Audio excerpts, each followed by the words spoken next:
Marina parked her car in front of the old house, staring at the worn, aged structure before her.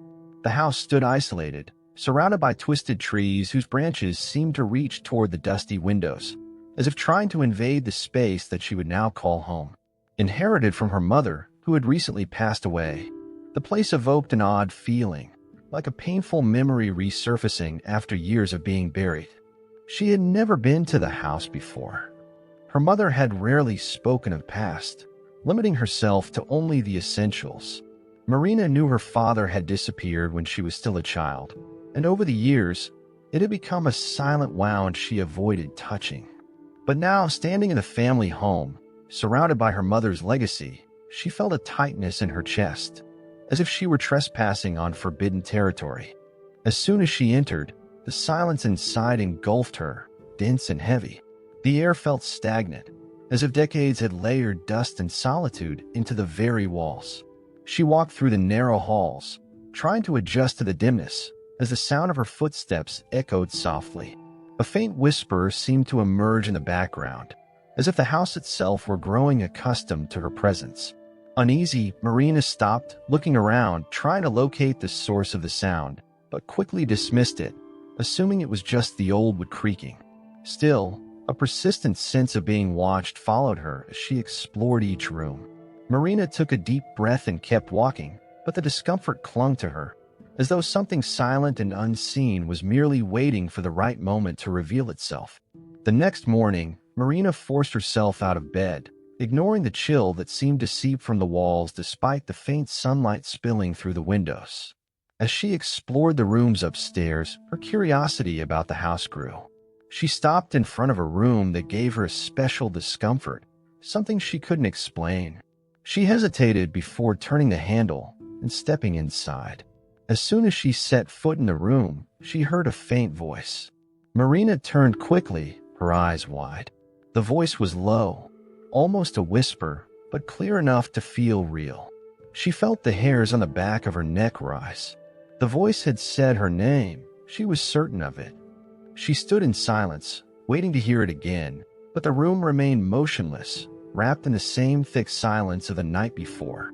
She tried to rationalize it, convincing herself that maybe it was just the wind or even a vague memory. However, the sense of discomfort only deepened. She sat down in a worn-out armchair, trying to calm herself, but everything in the house seemed to conspire to keep her emotions on edge. Suddenly, something drew her gaze to the corner of the room. There was a small wooden box, covered by a cloth that had clearly not been touched in years. With trembling hands, she pulled back the cloth and opened the box. Inside, she found an old, faded photograph. It was a picture of herself as a young girl, sitting in the lap of a man she instantly recognized, her father. She could barely remember him, but as she looked at the smiling face in the picture, a wave of fragmented and confusing memories washed over her. That night, Marina lay in bed, restless. And then, in the dead silence of the early hours, the whisper returned, calling her once more. Awakened in the middle of the night by whispers that seemed to have multiplied, Marina felt a nearly tangible presence surrounding her. The voices now weren't just calling her name. They were speaking full phrases, scattered words, fragments of conversations. "Don't forget me and help me remember" echoed repeatedly, making any attempt to go back to sleep impossible. At dawn, Marina decided to investigate what was happening. She knew there was something hidden in those murmurs, something that seemed to be surfacing from the past and insisting on being unearthed. Gathering her courage, she went down to the basement, a cold, dark place with a suffocating smell of old wood and dust. In the corner, a trunk caught her attention, looking out of place amidst the rest of the room. It was an old trunk, showing signs of use and rust stains on the latch. She opened it and, to her surprise, found personal items belonging to her father: an old coat, a worn metal pen, and a journal with yellowed pages. Flipping through the journal, Marina discovered cryptic entries written in shaky handwriting.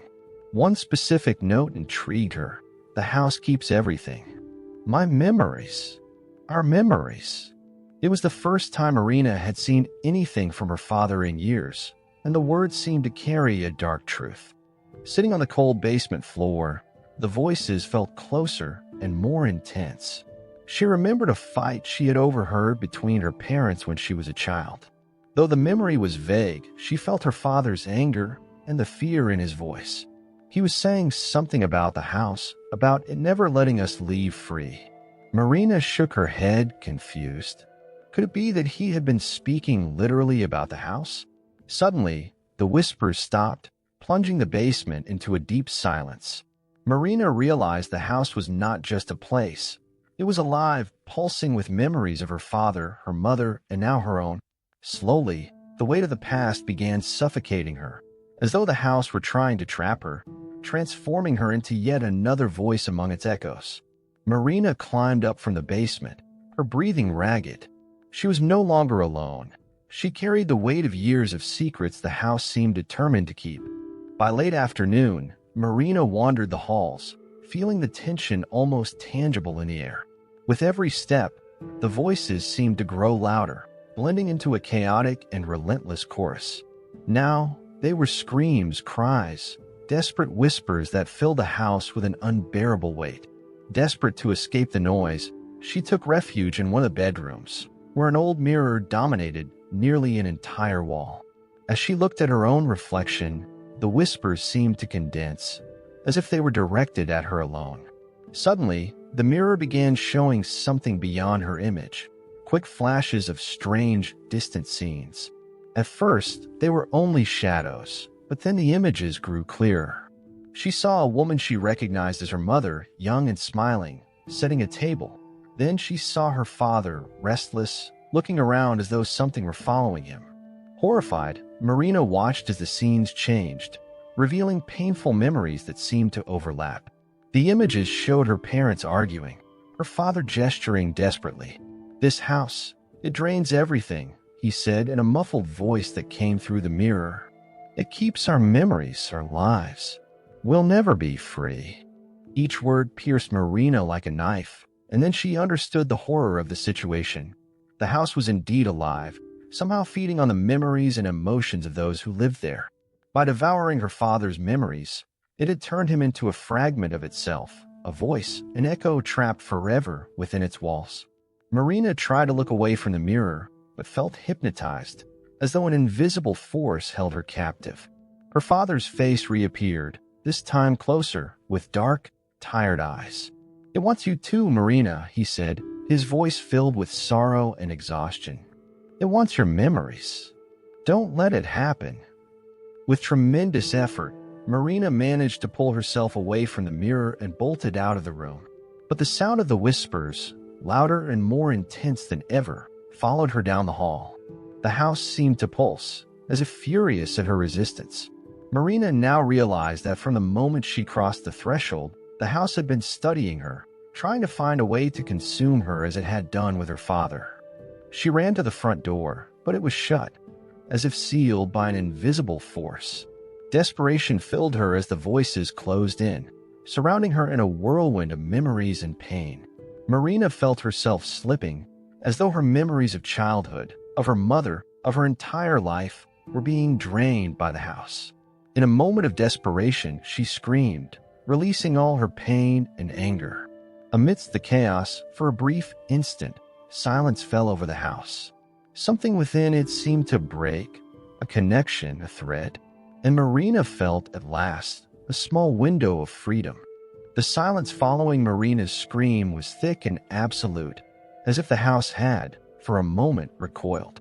Sensing the strange energy around her lesson, she ran toward the front door, her footsteps echoing down the empty hallway. With trembling hands, she turned the handle, and to her surprise, the door creaked open. Outside, the night was cold and silent, but Marina didn't pause to breathe. Running barefoot along the leaf-covered trail, she only stopped once the house was distant enough to become a blur in the darkness. Only then did she dare to look back. The house remained, impassive and dark, its windows like empty eyes watching her. A chill ran down her spine. Although she was outside, an uncomfortable feeling began to root itself inside her. Marina realized something was wrong, as if parts of her own memories were fragmented. She had disjointed flashbacks of her childhood, but they appeared distorted, as if they weren't entirely hers. The house hadn't consumed her like it had her father, but it had managed to tear fragments of her memories during her escape. She walked to a small inn in the village, where she managed to get a room for the night. Alone and surrounded by silence, she tried to remember specific details from her childhood, like the sound of her mother's voice or the last time she'd seen her father. The memories, however, were blurry, like a thick fog hiding the images. Somewhere in the house, she felt that these moments remained, stored within its walls and lost in echoes. The next morning, Marina decided to leave the village, but as she checked out, the innkeeper handed her an envelope. "This arrived this morning, with your name on it," he said, giving her a letter sealed with a real estate agency's emblem. Marina opened the envelope and read the message, her heart racing as she absorbed its contents. The letter informed her that the house had a new heir, herself, as she needed to keep the cycle going. If she wanted to prevent the property from falling into unknown hands, she would have to return to finalize the paperwork and assume the role of guardian. She couldn't suppress a grim smile. Part of her wanted to run as far away as possible, but another part, the one still connected to the house, seemed to pull her back, an irresistible force reminding her that something of hers still resided within those walls. Even though she was physically free, the house remained inside her, like an invisible wound that would never heal. As she walked away, Marina understood that the cycle would indeed continue, and that somehow her own fate and that of the house were forever intertwined. Perhaps, one day she would return,